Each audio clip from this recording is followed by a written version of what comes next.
morning, everybody. How are we doing today? It is very good to have you all along on our second episode of Digital First Aid. Like my first episode, I am joined by the wonderful James McCulloch, who is in the room beside me in our meeting room. And this morning is a very cold and snowy morning in Christchurch. It is spring is upon us, but yet when we arose from our slumber this morning, we were greeted by a blanket of snow. This is very uncommon. For some of you, you're like, what's so big about snow? But for us, this is the big deal, man. But no snowmans and snow angels. We've got a really, really interesting podcast for you. Well, we hope it's going to be interesting. I suppose you'll make the decision if that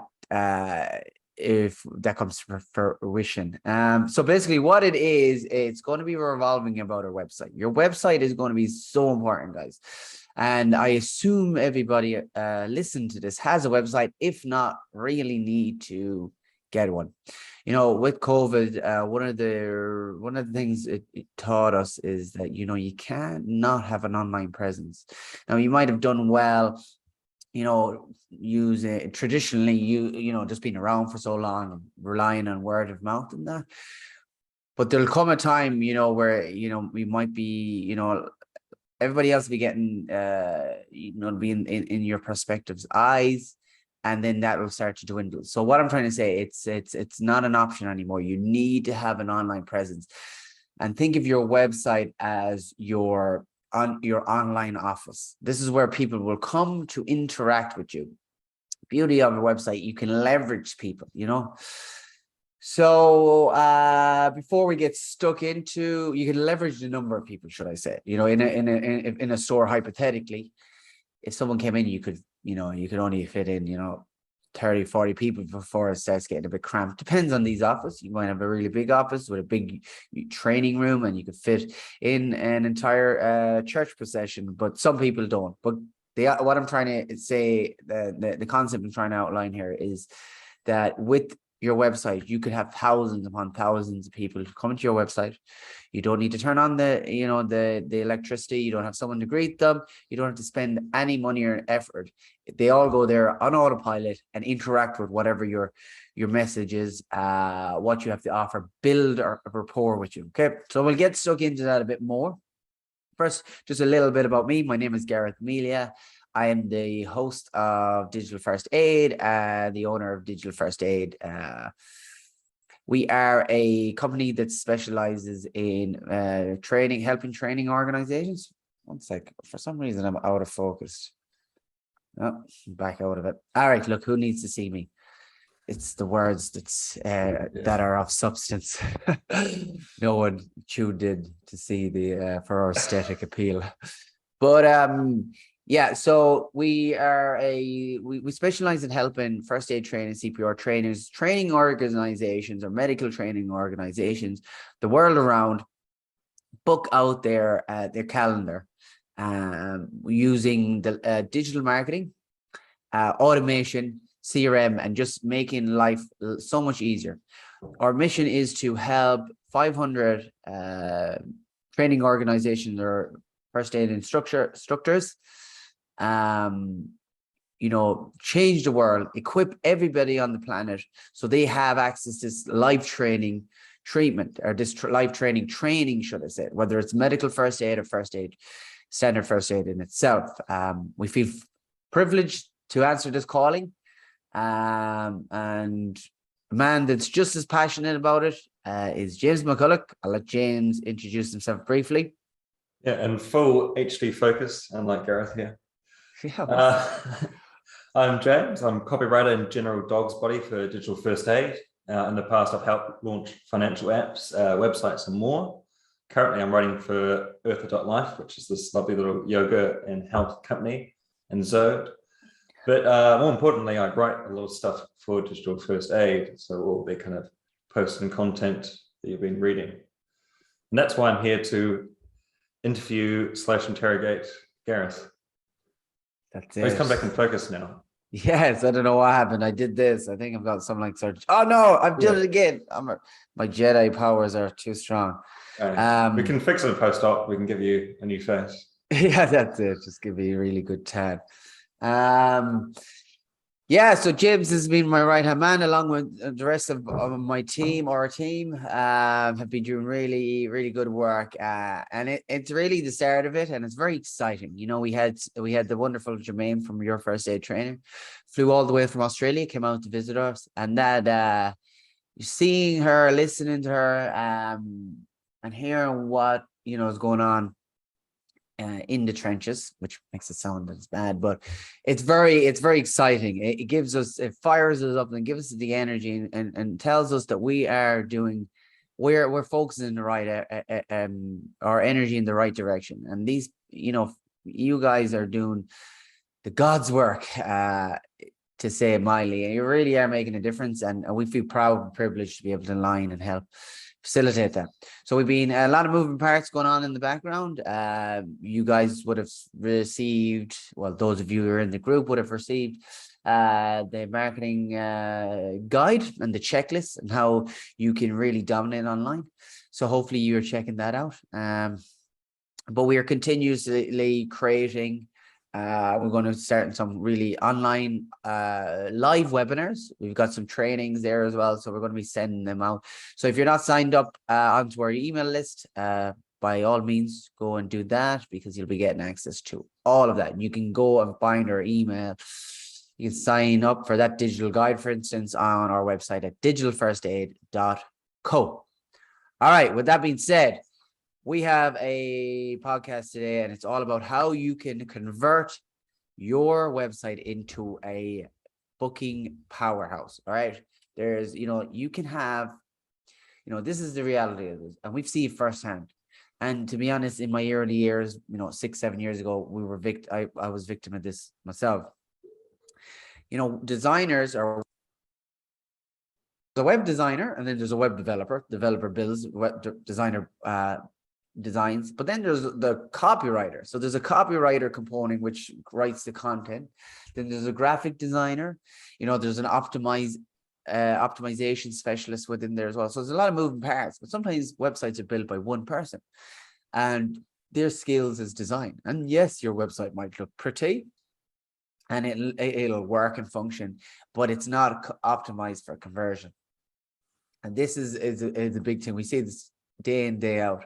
So what we want to try to educate is how you could change your website to improve this. Because what we do, with our agency, Media Marketing, we've been doing for years, is we reverse engineer what's working. So we find out, at the start of it, we found out, okay, what is working for people? And then we reverse engineered it. And we went back, we used really good tools like heat maps and screen recordings to understand what people are doing when they're on websites and what works well. So all our tips and tricks that we're going to outline today is not just best guesses. These are, proven statistically over and over again. So grab your piece of paper out, pen and paper, and let's crack in. All right, James, lead the charge, my man. Cool, thank you. Well, I have a couple of rapid fire type questions just to help people understand websites a little bit more. But obviously, Gareth likes to be bothered as well, so please do email him if you do have any questions after this. I do. I'll happily forward them to James. I know I do. I love nothing more than people actually reaching out and talking. I'm very lonely, But no, I do. So if you have any questions, hit us up on either in the group or at digitalfirstaid.co as well. Cool. So obviously we're talking to first aid trainers. So how important is it for them really in their sort of skill set to have a website? Yeah, well, it's very important for anyone really, because it's going to be, depends on what you're hoping to achieve from your website. If you're trying to acquire prospects or bookings, well, you're going to need a mechanism to actually book them in. Now you can do that offline, well, it's not really offline if you're doing it through email or calling them, but it's just widely inefficient. So it's a really good conversion tool. So getting a conversion, which is just sales essentially, is converting a lead, which leads come from marketing. This is the difference between marketing and sales. Marketing gets leads, prospects, to become aware of who you are. They link you up, if you will. And then sales is that conversion where they convert them from an interested person into an actual paying customer, where they take out their credit card and willing to pay. Now, it doesn't mean that you need a salesperson or you need to be on the phone. You can automate the sales or the conversion process, and you can do this with a website. A high converting website will do this beautifully. So you need a website if you want to actually book people in, and you want to streamline that process.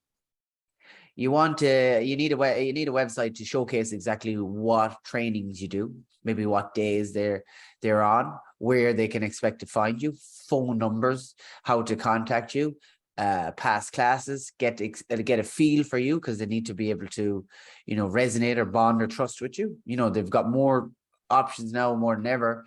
So, if they find, get recommended 4 or 3 different instructors or organizations to go and get their certifications with, and 2 of them have websites and 1 of them doesn't, who's not going to get the call, should I say? So yes, absolutely crucial. People, even if you're not using it as a lead generation tool, if someone hears about you, the first thing they're going to do is they'll check you out. They'll go online and search you up. They'll become a PI for 5 minutes of their life, and they'll suss you out. And if they don't find anything on you, they'll think there's something up. So yeah, very critical. It's also kind of the start of the conversation, I suppose, in a way, because they are the conversion tools, right? When you go into a website and you put in your email address or you start a chat widget, you're then beginning a whole nother level of conversation, the starting place, which is that website.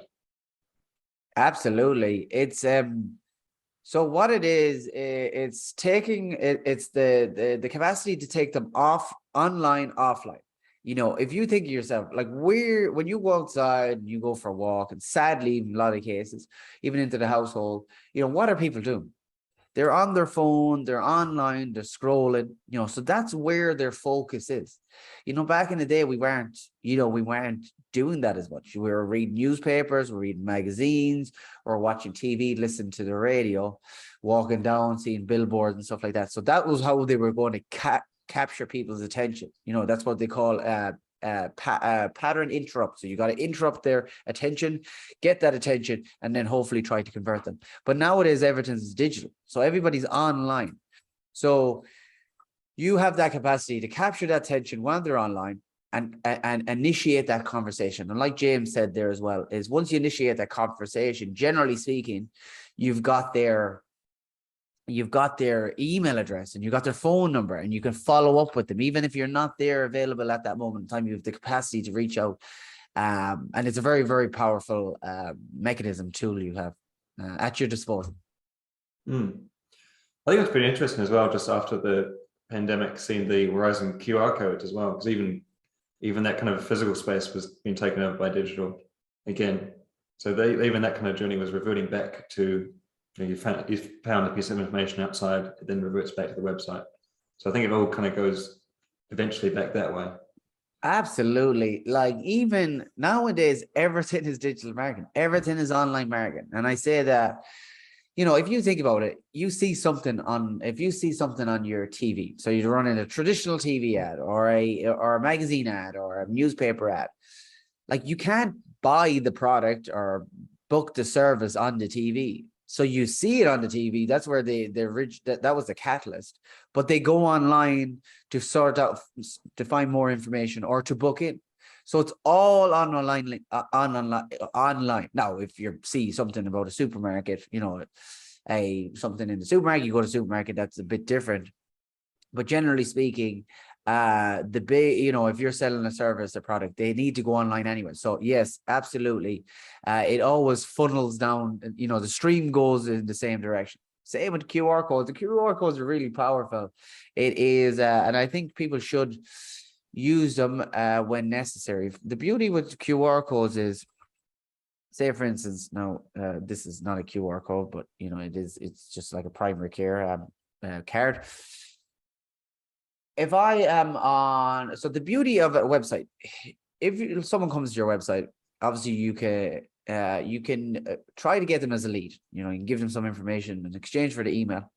But even if they don't want to do that, at least if they go onto your website, you can set up these things called tracking codes, and we might go into them a bit deeper later on. I might put them down just to write about. But a tracking code is basically a pixel. You've probably seen it a million times when you've gone onto a website. You go onto a website, and all of a sudden you leave, and now you're on social media or Instagram, Facebook, Google, wherever it is, and all of a sudden that product or service is everywhere you look.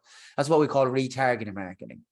And that's what caused that little code fired once you went on that website. So the good thing about QR codes, if you can get someone to scan in it, let's just take a picture, it brings them onto the website. So now you have a capacity to retarget them, to engage with them. And obviously that if they scan it physically on a card, or they've seen it on a bus, or they've seen it on a leaflet, or they've seen it on a notice board, they're now aware of you as a brand. So that's the first process of any sales process. You know, they need to be aware of your brand. If they don't know you, how the hell are they going to sell? So your brand awareness, and then you have to get them to like you, and then you need to get them to trust you. And you do that by showing up repeatedly and having that capacity. So that's why QR codes are very, very effective. James, back to you. Thank you, Gareth. Well, I think I've seen you doing this before, and it's a thing of beauty whenever you describe it. But what are sort of the main components that a website should have when you're talking about bringing people to that website? What's the kind of main layout that you should be thinking of in terms of a homepage, about us page? So if we break down the I don't know if they're the big five. The big five sounds cool, but let's I suppose count them out. So these are the big components or elements that you need to take into consideration, and they need to have their own thought process. So when we build websites, generally speaking, we go through a process. We do strategy and planning, so we'll understand exactly what we want to achieve from the websites, what's important for it, what kind of functionality does it need to have, who are we talking to, you know, what's our long-term goal, you know. So we'll go through a lot of them. So strategy and planning, then we'll go into content structure, so where we create the content. Then we go into design.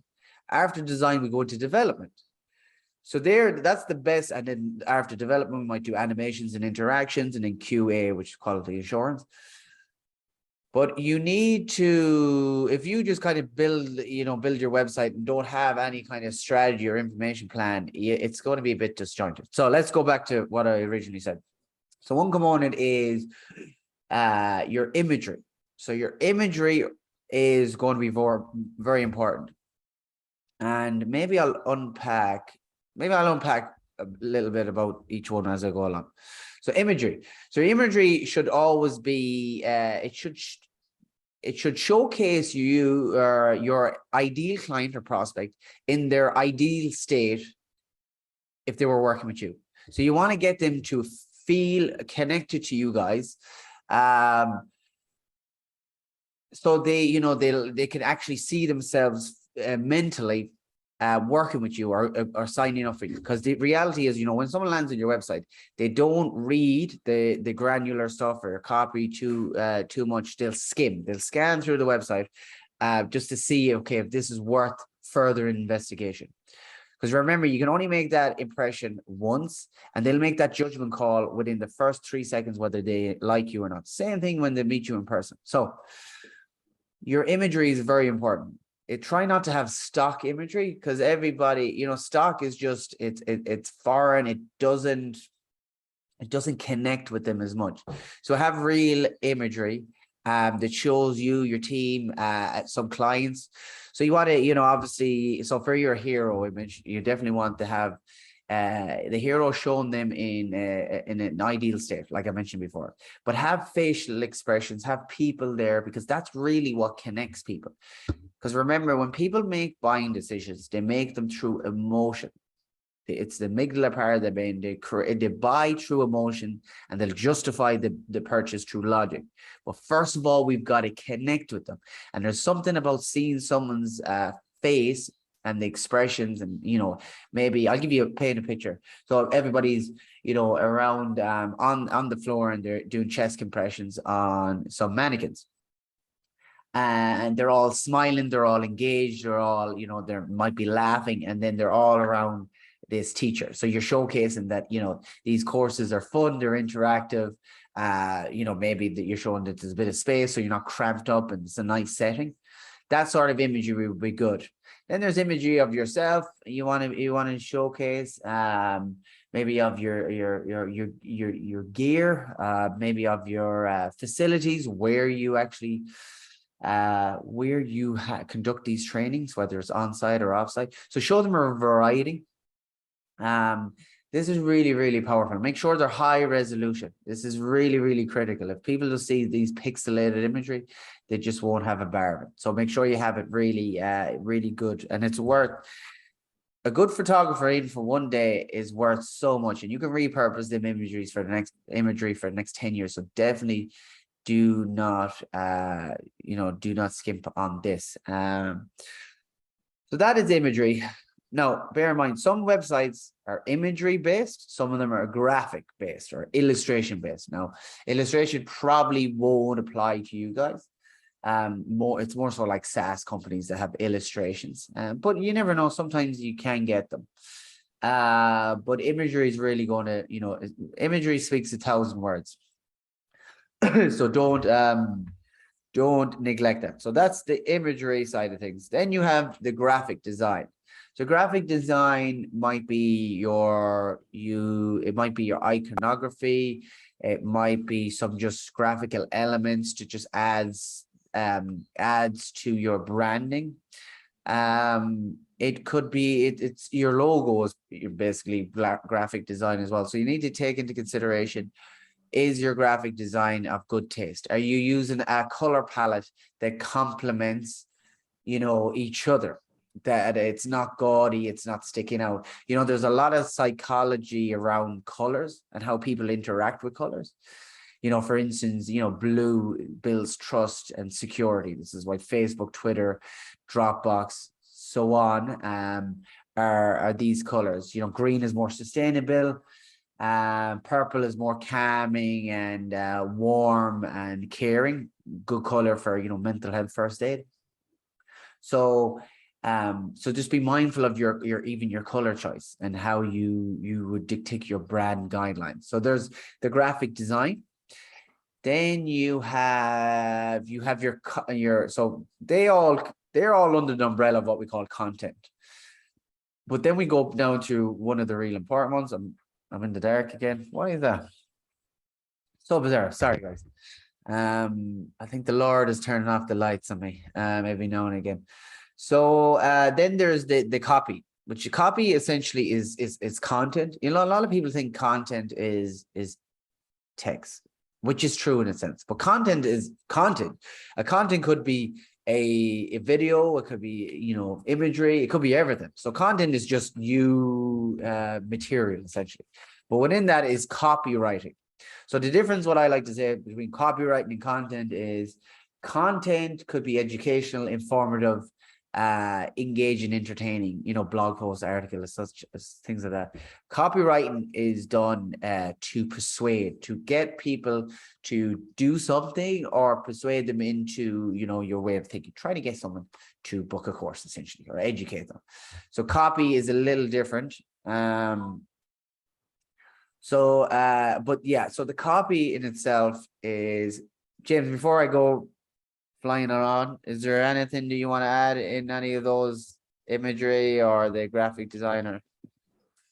Well, I thought maybe it's important to note, because I've had this trouble in the past with other projects. Obviously you want to try and get as high res a photo as possible, but then you do that and you go, oh my God, the speed's just gone out the window.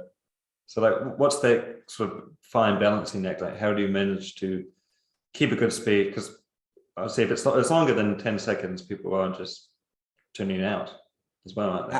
Absolutely. That's a really good point. Speed is everything. If you ever look at your website and you see that your bounce rate is quite high, your bounce rate is dictated of how long people stand on your website, stay on your website before they leave. All right. If there is a high bounce rate, it shows Google, okay, well, the person that came to this website clearly didn't find what they were looking for. And for that reason, next time, next time someone makes that search for that keyword, we're gonna not have them high. So your bounce rate is very, very critical. So you want to have it, you want to have people interact with your website. You want to have them click to different pages, have different page sessions, which is really important. And one of the biggest components or influencing factors when it comes to bounce rate is the speed in which the website loads. Oh, people hate it. Nowadays people are so impatient. So what happens is if they load up your website and it's taking 6 seconds or 7 seconds, God forbid 8 seconds, they don't know if it's going to take 30 more seconds, but they don't care and they won't hang around to see. So they will bounce. That's probably where the word came from, or the terminology came from. So what you need to have is a rapid website. The time to interact should be, no more than 3 seconds. All our websites are 1-2 seconds. And it's very, very important. So yeah, what James mentioned is a really good point. Imagery is one of the reasons that it slows down website. Imagery, serving imagery in a old form file format, or uncompressed code. I don't want to go into that sort of stuff too much because that's a bit techy and I don't want to lose you. But let's just talk about the images. So the imagery, you might have an imagery and an image and it could be 4,000 pixels by 3,000 pixels. And that's huge and it's way too much. It's way overkill. Now, there's many ways you can actually make this smaller. You clearly don't need that size, but you can also compress the image. So compressing is basically taking out as many pixels or DPI. So it's not as crisp, but it's not as big as the file. But you can do this and reduce the size quite substantially without losing the quality. So I would use some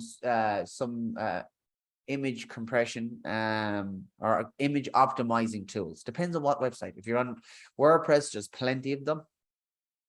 But you can go and do it individually. And you know what? It's better to do it that way as opposed to upload a load of images and then just installing this plugin and just optimizing across the board, because it's not the best way to do this.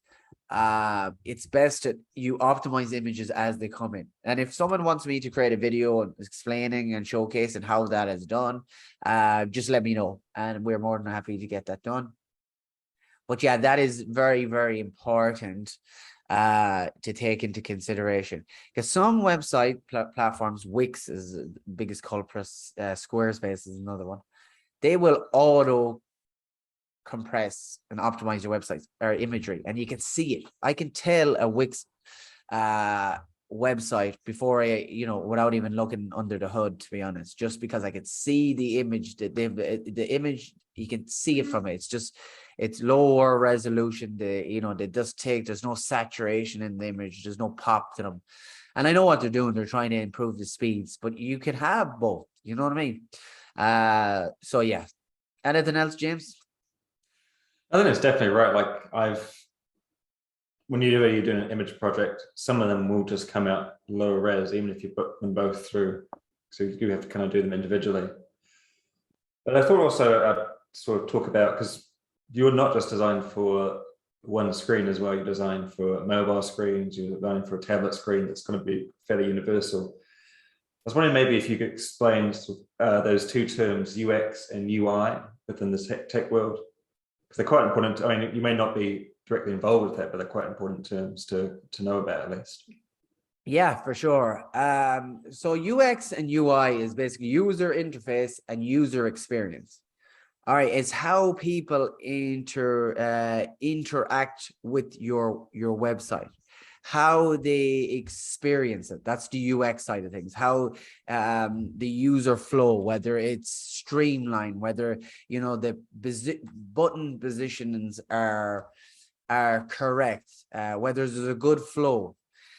Because you got to remember, guys, sometimes you build websites. Some people build websites, just mindlessly, in the sense that, and I don't mean that to insult them. I'm saying in the sense that, you go onto some websites and there is no call to actions. Call to action is basically a button that you want people to click. It's where you want to direct them. And usually it's, say for instance, you go onto a website.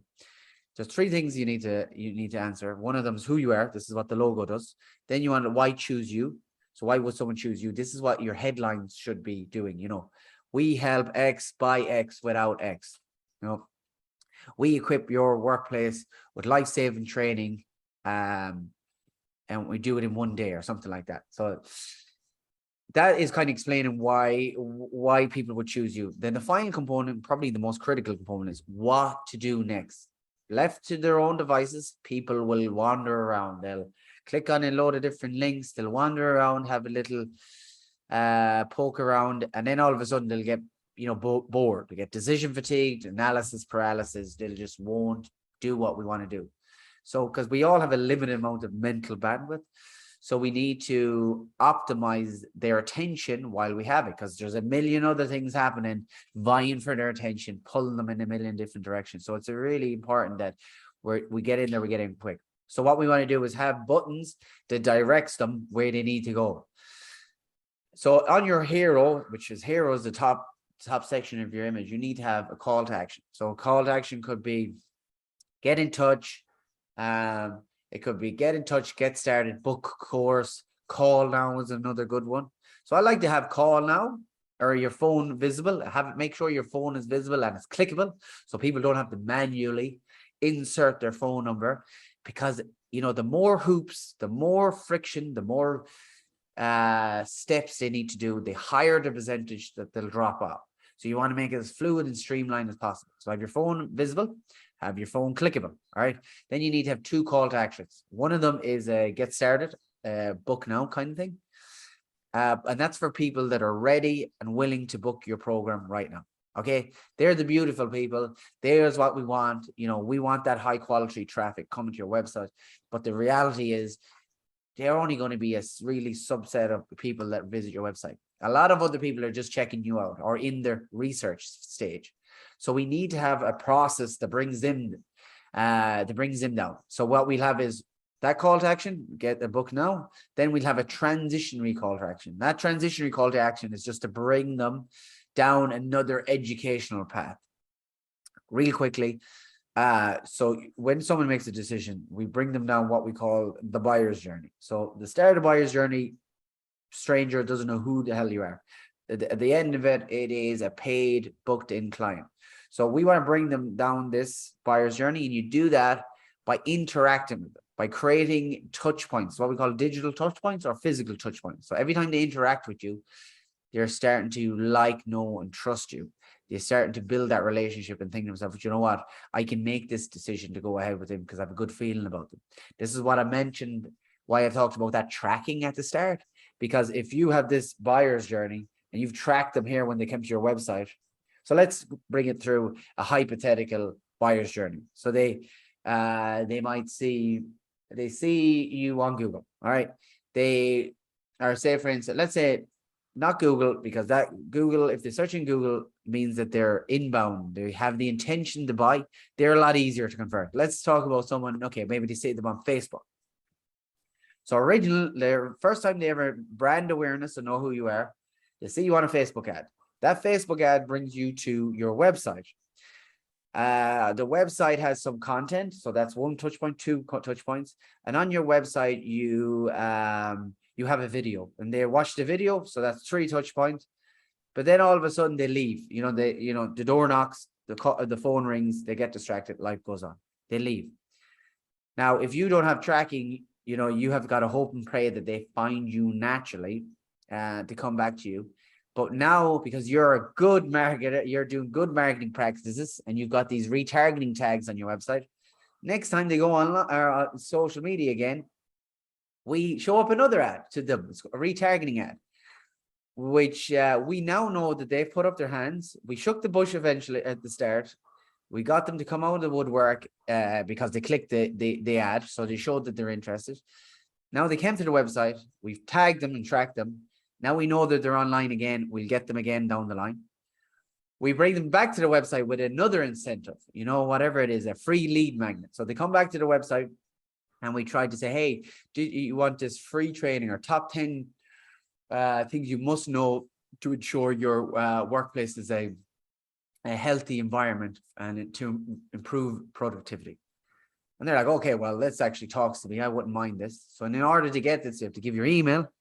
They give the email.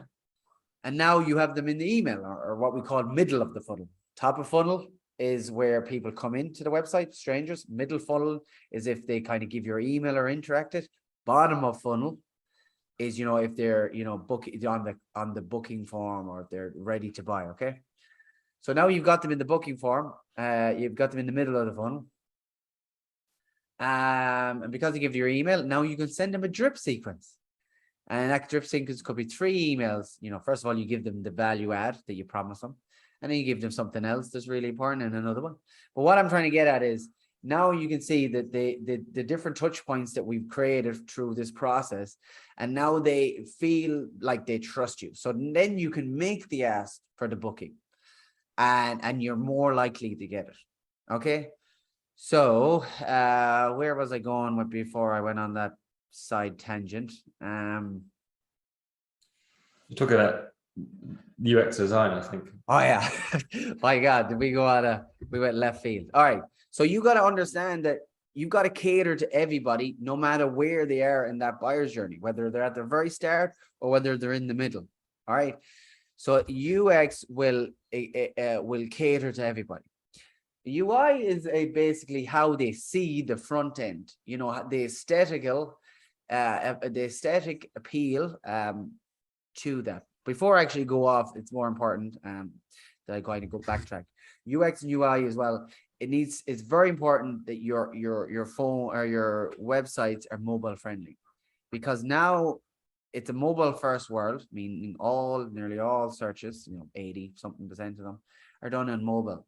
So if your website is just optimized for desktop to a big screen and it doesn't cater for mobile phone users in that experience, you're going to really pay for it. So make sure that your website caters to every side screen, whether it's a tablet, whether it's a desktop or it's a teeny mobile phone. It needs to be optimized. All right. So go and have a look at how your website looks on a mobile phone. Sometimes you'd be amazed that, something might not work. The menu might not work. The booking form is not optimized. Some of the information's on the right-hand side. You should never have to scroll right unless it's a carousel or there's an actual module that's there for a reason. You should never have to scroll the entire website to your right-hand side. When you're on a mobile, it's a scroll down experience. But yeah, and then UI is basically, the front end stuff. I think you guys understand what that is. So yeah, again, it's very important. You need to take into consideration, but your designer, your developer should be able to guide you in this. What I like to do, if you're going to build a website, this is what we do for our clients. We'll send a questionnaire. We'll find out exactly what it is, what they want to achieve with the website. Then we have a design meeting, but we also then have a list of, 10 websites. And we go through them, and then we get the client. The client goes through and says, look, I like this about that. I like this feature. I don't like this. I'm not really keen on this. And because of that, then we can understand exactly what their personal preference is. And we can really create an experience that they really love. Because your website, you should be proud of. You should be ecstatic that it's out there and people are actually looking at it. So hopefully that answers that query, James. And thank you for coming in and saving me when I went when I forgot where my train of thought was. You're my hero. That's all right. It happens quite a bit. To me or to you? Yeah, it does. You're right.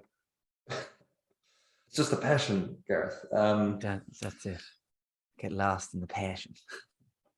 I think you describing the conversion process, that kind of explains why. I mean, kind of touched on this in the marketing guidebook in a bit more simplistic terms, if you're interested, listener. And that's why it's more important to, you can have an ugly website that does convert because it follows those rules and it brings people through and they actually read and interact with it. I mean, not that you would purposely design for an ugly site, but that's why it's more important to design for its actual flow journey than the whole maybe aesthetic finish. Absolutely. And I've seen this. So I've seen this with not necessarily in this industry and in other industries. And people will design horrendous landing pages. They'll create what we call funnels, not necessarily websites. But these funnels will pass millions of dollars through these funnels. And aesthetically, they're horrible. They got big tests and, one line copy, but it's very sales focused. But my God, do they work? Because the copy resonates with the person. And this is what's important to take into consideration when you're writing your copy. You need to write that copy with purpose. You want to have it client focused, meaning it's all about the client. I see too many times on websites, people write content and it's all about them and how long they've been in business and how many certifications they have and how great they are. And the reality is, and I know it's going to sound horrible, but they don't care about it. The prospect doesn't care about that. They care about one thing, and that's what's in it for them. Once they find out that you can solve that need, scratch that itch, then they're interested in, okay, who you are, and they'll go into your About Us section. So what I'm trying to say is keep the About Us in the About Us page, and everything else is completely focused and enshrined around the user. All right. So we do a 3-to-1 rule when it comes to copy. So it has to be 3 yous to 1 me. We are basically when you come to our course, you will experience a fun, interactive place where you learn all the skills that we will teach you. You get the idea. So it's all focused about them. Because, like I mentioned before, people buy through emotion. How can they emotionally connect if you're speaking about you? Like if you're speaking about the brand is speaking about them. So if you're speaking to them personally, then they're more engaged. You want your copy to be so good that they're leaning in. They're thinking, wow, this is exactly what I need. This is exactly what my my staff need, or this is the exact training that I'm looking for. And you do that by marketing message connect. All right. So you want to understand who you're talking to, and you want to understand their pain points. So a really good way of getting people to engage is, you address, isolate, or even agitate their pain point. So go bring up some things they may be going through or situations they may be going through. And what happens is when that brings that emotion to the surface, they think to themselves, Jesus, this is actually true. And then what you do then is you present a solution to said pain point, but make sure that there's a gap. So you need to have separations from the pain point to the solution, because if they're too close, if there's no too close and there's not much of a difference, people won't take an action. They won't make a decision. So you have to create that separation. And once you create the separation, then you position you or your company, your training organization as the bridge to get from where they are right now to where they want to be. Because in essence, people aren't buying first aid training, CPR training, AED training.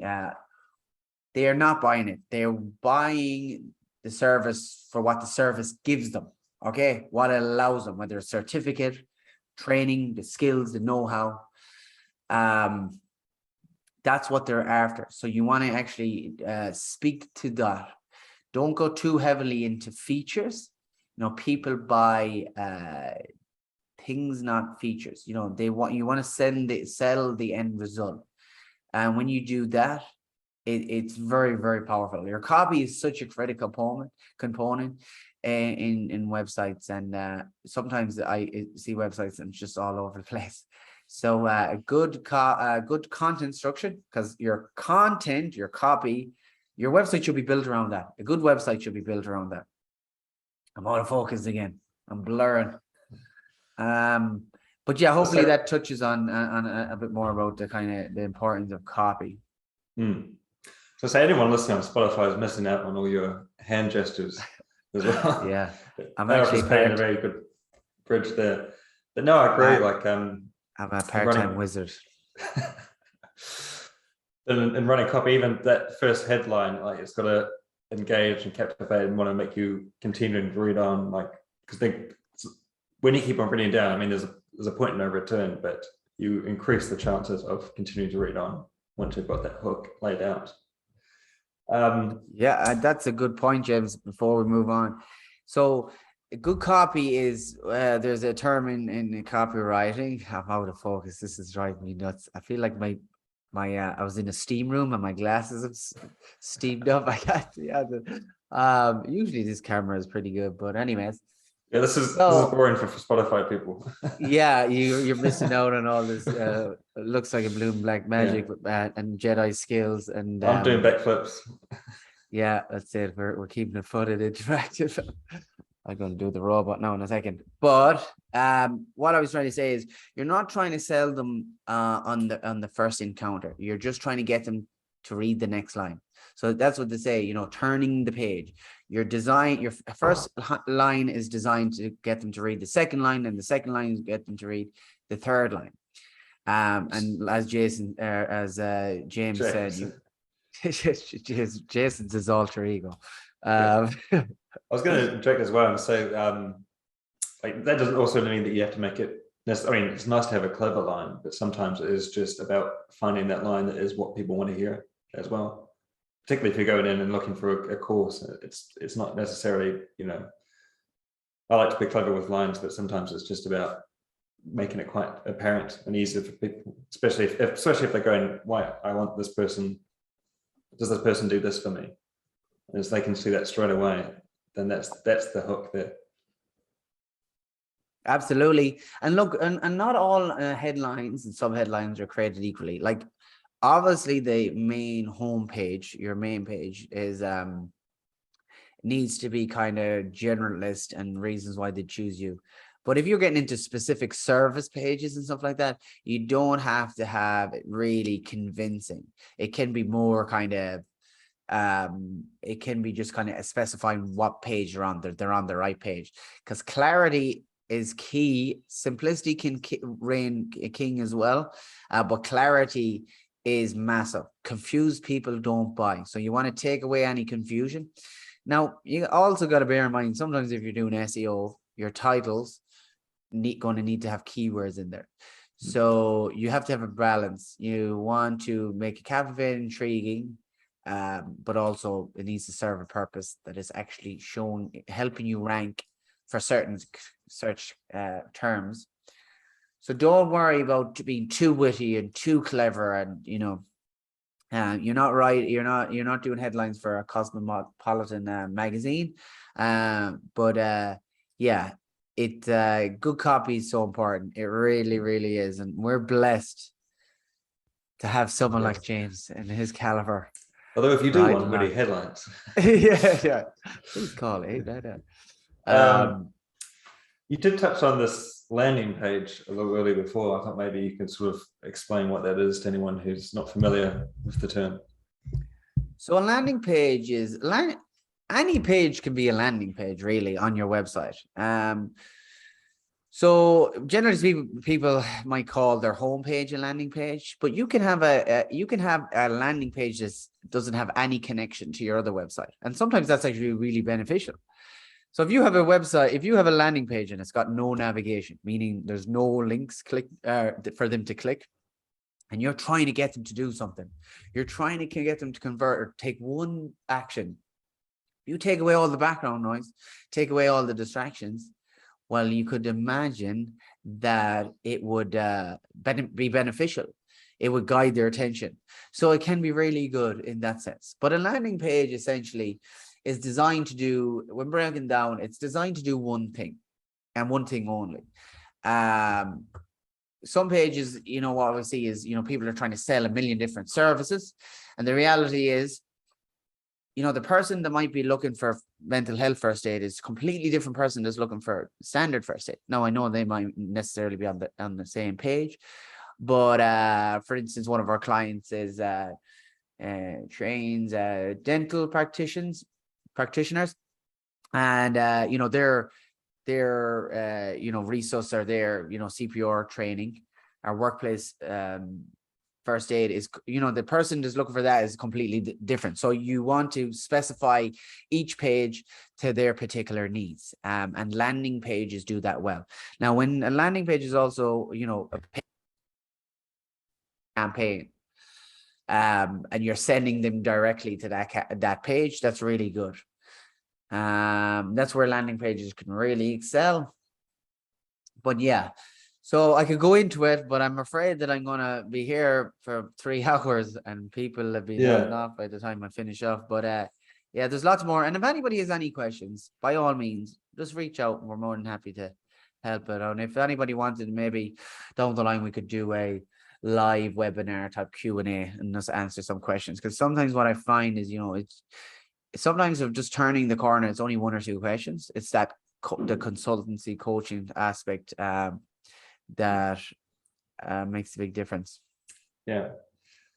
So be careful what you ask with Gareth. It's like a genie. You get more than you wish for. Yeah, that's it. I know. I wouldn't say it if I didn't mean it. Yeah. Well, I just thought I'd ask a couple of quick questions there before we close. How often do you have to kind of update your content as well? I suppose if you're worried about starting a new website project, like how often do you have to continuously revisit the content? Well, the content, it depends really. Well, it needs to be up to date. If it's outdated information, it needs to go. But it needs to find out what the purpose is. If the purpose is to to have up-to-date content, have fresh content, that's one thing. But if you want to appease Google, and you want to show up higher in the ranking, well, Google really prioritizes new content and added content. So if you are constantly updating your website, Google sees that because they're indexing one day and there's 10 pages, and the next day is 11 pages, 12 pages, and all of a sudden 1 page is edited. It shows Google that you care, and then it gives you a bit more, I suppose, power or punch when it comes to your SEO, which is search engine optimization. It's the process of being able to rank high in Google. So if that's the purpose, yes, it's really, really important, critical actually. But if your content serves its purpose and is working on the front end, does it need to be changed? No. If nothing needs to change, nothing needs to change. If it's working, it's working. But in terms of blogs and articles like that they can always be updated. There's no harm in constantly keeping fresh content up there, and out there to your loyal fan base and your loyal customers. Okay. And last question, Gareth. I'm a simple person. I'm a simple guy. I just want a simple website. I'm coming to you. I just want something that's going to just advertise my position and let people book my courses. What do I do? I don't want anything too complex. Yeah, well, you said like, what would you do if they came to us, or just in general? I'm asking, what would you do if they came to you? All right. Well, yeah, we'd have to sit down and find out exactly what are you trying to achieve from it. By the sounds of it, it's nothing too complex, so we don't have to, reinvent the wheel. We can create something, something basic, do a bit of a site structure. So how it will lay out, how people will interact. You will jump in. So you'll fill out a questionnaire, jump on a call. We'll go through exactly what is yours. And this is a really fun process. People love this because this is where people start getting juiced up and excited. So it's a really nice time to kind of witness. James, you would know for thing only a couple of days ago we had a gentleman coming in and he was so passionate about French oak wood, and this was for Media Marketing or agency, which you can see James is actually logged in as Media Marketing, just FYI. Yeah, it's just a disclaimer.